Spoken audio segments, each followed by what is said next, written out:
20th Century Studios presents Boston Strangler. I'm doing a story. I think the murders are connected. Another woman was strangled. Open up! Inspired by the true story Police aren't talking. Never seen them this tight-lipped about anything. You got any suspects? More than we can handle. Keira Knightley. The Boston Strangler must be caught. You don't have a story. How many women have to die before it's a story? Boston Strangler. Rated R. Now streaming only on Hulu.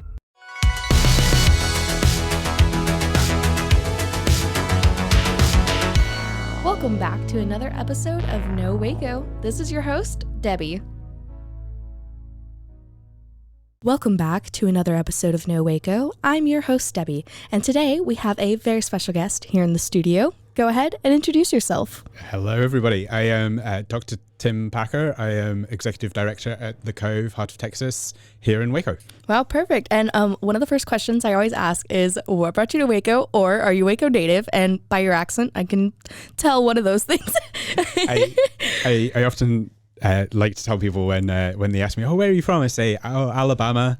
And the look on people's faces is hilarious. I love that. So I'm in Waco because of love. My wife is a Wacoan and multi-generational Wacoan. Oh, wow. And her family. And we were living in Edinburgh, Scotland together. And then I think it was probably towards the end of 2018, a lot of things were just indicating that it was time to move to be nearer her family. And so we started the process. You know, there's a small matter of a global pandemic kind of just a little happened at the same time. But we eventually got here summer, fall of 2021. Wow. And how long have you been with the Cove? So I arrived in the country on the 15th of September 2021 and started at the Cove on 20th of September 2021. But initially started as Chief Operating Officer. Mm-hmm. And then Kelly Atkinson, who's the previous Executive Director, made the decision to step down, and through the recruitment process, I was selected. Oh, wow. That's fantastic. Well, I love what you're doing with the Cove, and it's fantastic having you today in the studio. Great. Yes, and today we're here to talk about an exciting event we're having actually this weekend, which is also St. Patrick's Day. Yes. So, I mean, Scott, Irish, you know. Celtic. Yes, Celtic. Yeah. So it all goes with it. It all goes with it, yeah. So tell me about the event this weekend. So we had the opportunity to work with Freight, Ice House and Yard Bar, I think is the full title. Something like that. But yeah, Freight, Petra from Freight approached us and they had heard about the Cove. They were looking for the opportunity to do something just around St. Patrick's Day, and approached us to ask if we would be willing to be the beneficiary of their hard work and take their money. Yes. And you know, we love working with the businesses here in Waco, and we have a really great partnership with a range of different businesses. And you know, it's a fun opportunity, good opportunity to raise awareness of what we do, good opportunity for people to have some fun, and just support the work that we do. Yeah, I love that. And I heard that there's going to be a band playing. Yes. A dog leprechaun contest, absolutely. Right? Is that what I saw? Yeah, that's absolutely correct. So there's a brass band that's going to be coming. There is, yes, a doggy leprechaun party for your canine family members. And there will be vendors from a range of businesses around. Those vendors are donating a portion of their proceeds, taking that evening. And Lee's food truck will be there.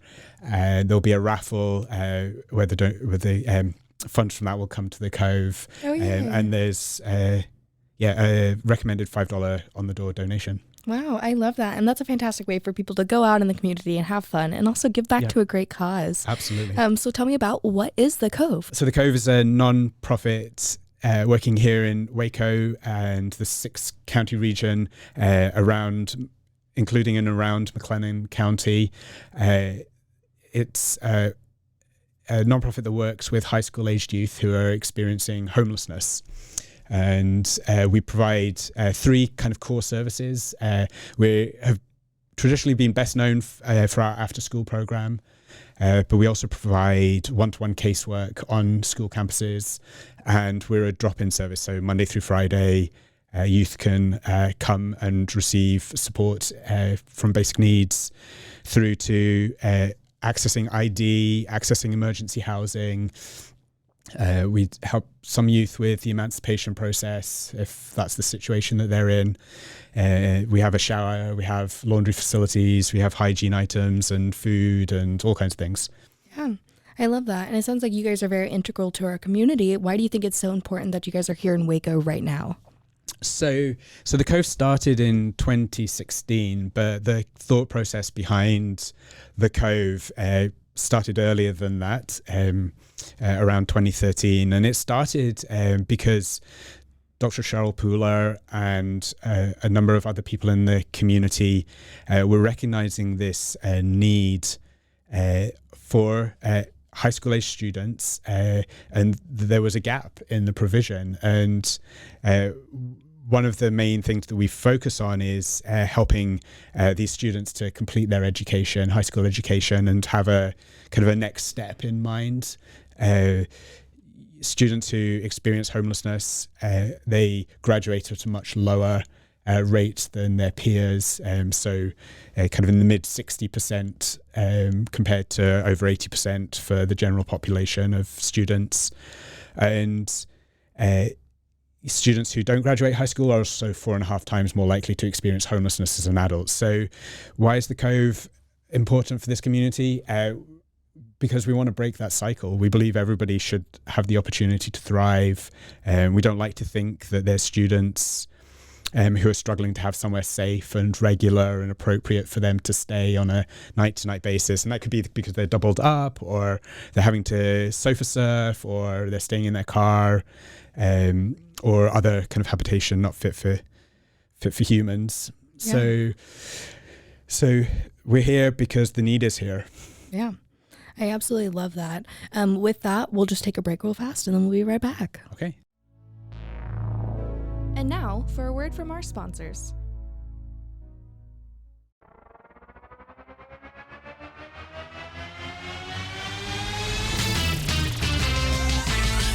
Frozen heroes.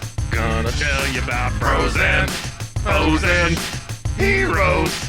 Gonna tell you about. Hey, I'm Zach. And I'm Mike. And we have a fantastic new podcast to tell you about.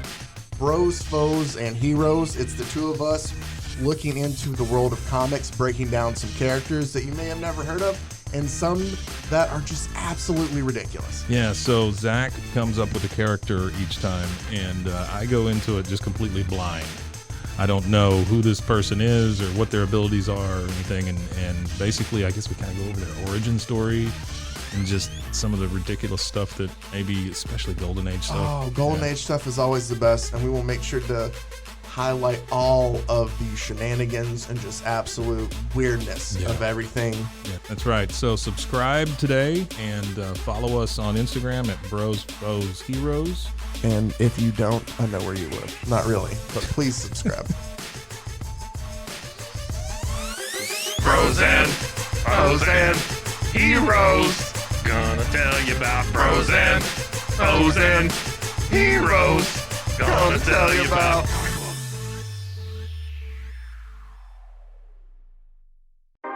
911, what's your emergency? Do you hear that? It's coming from the house. It's coming from inside the house? Do you mean? Could it be? The Poltergeist. New from Rogue Media. Two haunted hotties talking about haunted places. Every episode we dive deep into the darkest places and give you a bit of history. We're getting spooky in all the right places. You've gobbled your last ghoul. Follow along for the craziest and spookiest stories with Debbie's Dark Tourism. The Stanley Hotel, Winchester House, The Alamo, Hotel Monte Vista, and more spooky places. Find us at _Poltergals. POLTERGALS. Look over your shoulder. It's us, the Poltergals. wherever you consume the podcast, you can find us there.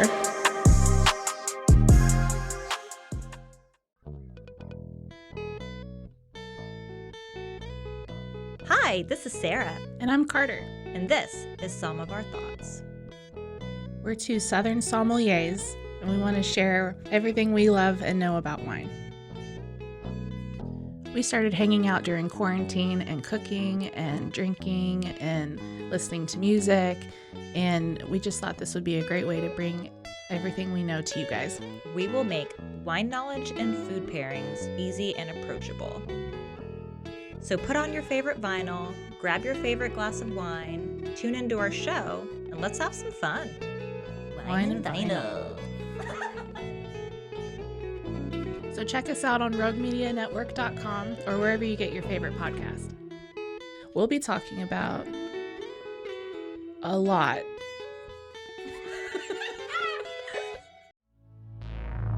And now, back to the episode. And we're back. So we were just talking about why your organization is so important in our community. What is the mission behind the Cove? So, so the Cove's mission is quite large. Mm-hmm. I can see. We want to be ambitious. But we believe that we should work and that we can work towards ending youth homelessness in the heart of Texas. And it's quite a big claim to end youth homelessness. And so it probably deserves a little bit more explanation. And when we talk about ending youth homelessness, what we mean really is that it's infrequent or rare, that it's short for short duration, and it's non-recurring. So we want to find ways that we can quickly identify youth who are experiencing homelessness, and the schools are great partners in this. So there's some legislation called the McKinney-Vento Act, and that requires school districts to have what's called a homeless liaison officer, whose role is to identify and access support for youth experiencing homelessness. Also, if you're politically minded, there's actually a bill in the Texas House and Senate to create a similar role at the higher education level, so colleges and universities. The aim is to have a similar role to provide that wraparound support for students experiencing homelessness. So this mission of ending youth homelessness, and there's like I was just saying before, there's this kind of cycle of experiencing homelessness, not graduating high school, and then experiencing adult homelessness. And so, the mission of ending youth homelessness and the contribution we are trying to make is to break that cycle. And graduating high school is one of the really big ways to do it. One of the key offers that we have for students is attendance recovery. So if a student spends an hour with us after school, they can get up to 3 hours of attendance back. In 2022, we helped recover just over 5,900 hours of attendance. Wow, that's amazing. But also just recognizing that homelessness presents a whole bunch of challenges, practical challenges for students being able to engage with their education. And so we work with our school partners to help students enroll and get to school, to help advocate for where they're having difficulties. We have paid tutors that come and help them with assignments, or just help them to engage with that learning that they're having in school, but then also outside of school. So yeah, I love that. And that auxiliary help is so important in situations like this. And I know it takes a lot to do this. What is a way for people to get involved or support you guys? So the Cove is a nonprofit. We're fortunate to be one of 3 recipients in Waco of a federal grant called the Youth Homelessness Demonstration Program.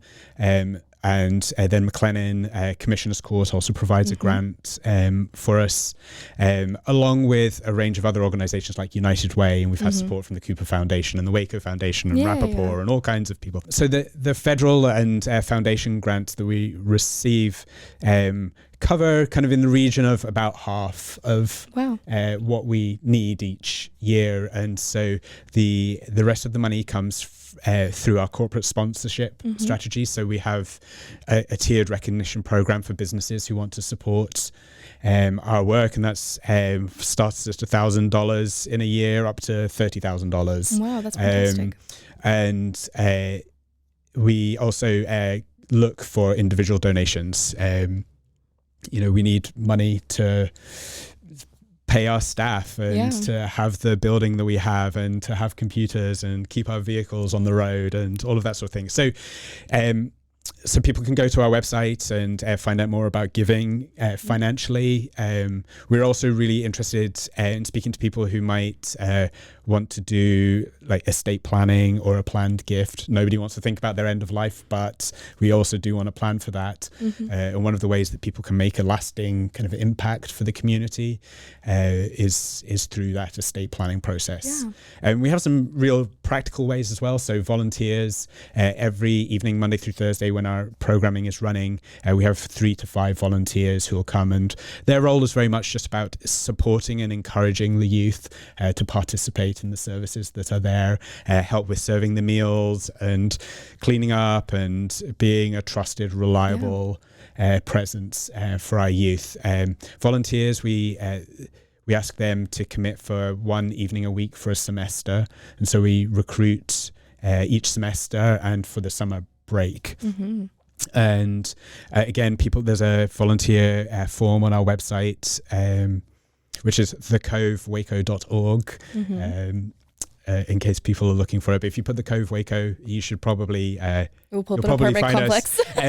But no, we're also the Cove apartment complex is also in Waco, so we have to be careful sometimes of where we direct people. And we also, like I was mentioning before, we provide basic needs for our youth, and that's hygiene items, ethnic hair care products, school supplies. Mine's gone blank, of course. The things that I say every day. One of the things that we just on that, one of the things that we don't actually take is clothing. We just don't have capacity to do that or storage space for it. But we work with Things from the Heart, which is part of the Shepherd's Heart Ministries. We've had them on before. Have you? Great. Yeah, yes, love them. They're amazing and do just great work here. But if we can take a youth up to Things from the Heart up on Bosque, and they can access some free clothing there, and and I guess just on that, one of the things that we try and do at the Cove is give our youth choice and control over their situations. So for people who experience homelessness, that loss of control and loss of dignity and loss of choice that can happen. So if you're staying at your parents one night and then you have to run to a friend's, or you're in a car, keeping track of your stuff can be hard. And so we're really reliant on having those supplies for our youth. Again, get in touch with us, hello@thecovewaco.org, and we'll kind of liaise with you, just because our needs change through the year. Perfect. And again, you guys have amazing events like this for people to get involved. So even if they can't, do everything, they can give back a little bit and enjoy a community event as well. Yeah, absolutely. So it's really great that you guys do things like this. And then you guys also have a fundraiser you do every year in the fall, correct? Yes, we do. We don't have a date for it quite Not yet. So watch this space. We have a newsletter which people can sign up at from the website, or on Facebook and Instagram at the Cove Waco. Follow us there, and you'll keep on top of the things that we need. And also, when we do volunteer kind of drives or requests for volunteers, or if we have requests for specific items, then they're good channels to keep on top of as well. Yeah, well, I love that. Is there something you would like to see more of in Waco, or something you would like to see grow here in Waco? How long do we have? Plenty. Plenty time. Okay. A lot of my work previously was in the UK in Edinburgh, and working for the city of Edinburgh, and it's a very different legal context. We have in the UK, there's this a legal right to housing for homeless households that just doesn't exist here in the US. And so there's some real deep need around having that kind of safety net and that infrastructure in our city and state and country. And I mean, that's a really big thing. But one of the things that I've really noticed coming to Waco is that people are really generous and they want to be involved and they want to know how to help. And, that's a real, asset to Waco. And so I think, do we need a better transport system? Yes, we need a better transport system. Do we need more affordable housing? Yes, we need more affordable housing. Do we need sustainable, lasting jobs where people can build careers? Yes. Do we need help to reduce the stigma around employing or housing young people? Yes, we need all of those things. But sorry, that got political. I love that. No, fantastic. Quite big, but this is, and how to say, the city is working on their housing strategy and the Homeless Coalition and the various partners that sit around the table in these discussions. I'm part of a group called Our Communities, Our Future, which is around helping and supporting our children and families behavioral health type services to be visible and accessible to the community as well. So there's lots of really good pieces, and the work that we at the Cove and others are trying to do is just to I love that. Continue building those pieces into that kind of big supportive structure that we need. Yeah, and I know you kind of already said this, but what is something you love about our Waco community? Well, yeah, I said, there's this really deep kind of seated desire to be generous and to care for people, and that, that's great. There's some I love Cameron Park. I'm allowed to say that, I guess. It's not quite the Scottish Highlands, but it's pretty good. So I run a fair amount, and so done quite a few miles there in the park.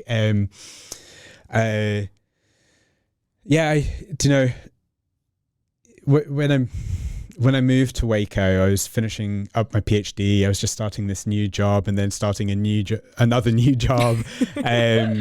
Helping my wife and the kids settle into life and school here. Our youngest daughter has some additional support needs, and so that's a whole other kind of get up. And so it took me a while to begin to find my feet, but I think that the way that I've been welcomed in so many forums and places, and the accent helps. I have to admit, the accent does help, and but I do get the sense that, like I said, Waco is a welcoming community, wants to be involved, is willing to hear how to be involved as well, and those are good things. Yeah, and I love that. And it sounds like, again, you're such an integral part to our community. Is there anybody you might want to shout out that has helped along this journey? I always say you can shout out your mom, your dog, or your grandma. Mom, dog, grandma. All of the above. Any other organizations or anything like that? Yeah, so, I've mentioned quite a few organizations along the way that we work with. Our school partners are obviously integral to what we do. We couldn't do the work without having partnerships with Waco ISD and La Vega Midway, and love to speak with other school districts as well, and the ways that we can support them. We've got a great board, our current board chair, Stephen Orr, and then Dr. Cheryl Pooler, who's the previous chair, both been incredibly supportive, helping me kind of get settled in and learn the ropes. My team keep laughing at me because I keep saying, in the UK, we do ... We need that here. Well, yeah, I don't know, maybe some of it. You're in Texas. It's very different than the rest. But yeah, we have a great, like I said, the service dimension, like that Heart Attacks Behavioral Health Network and Family Abuse Center, who we work with on the Youth Homelessness Demonstration Program grant.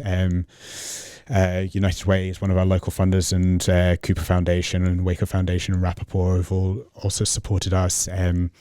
Yesterday I was at the Baylor Philanthropy Lab, and their Solid Gold Neighbor program is just great. And Also mentioned was the Our Communities, Our Future group, and folks that are involved with that.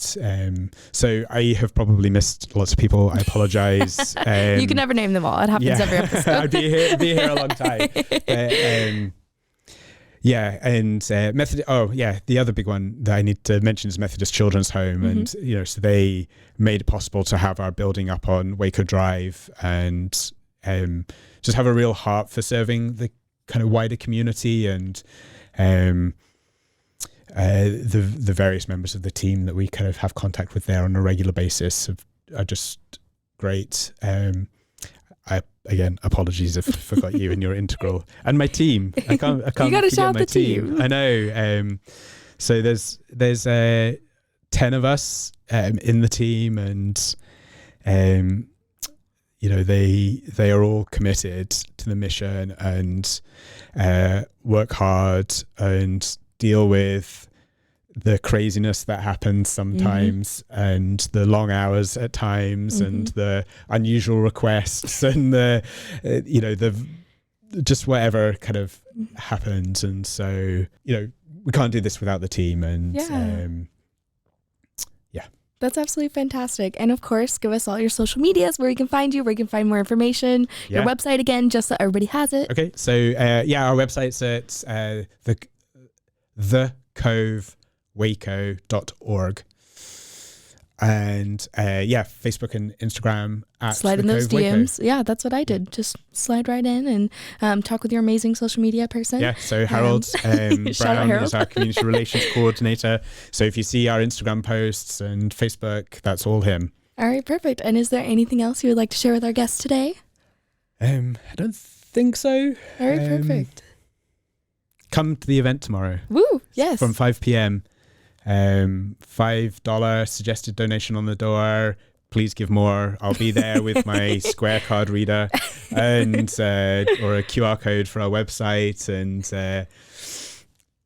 But yeah, I mean, the main thing is come and have some fun and find out more about what we're doing, and support some of the vendors, and support Freight as a great community partner. Yeah, and thank you again so much for your time, and thank you so much for coming on today. Yeah, my pleasure. Thank you for having me. Yes.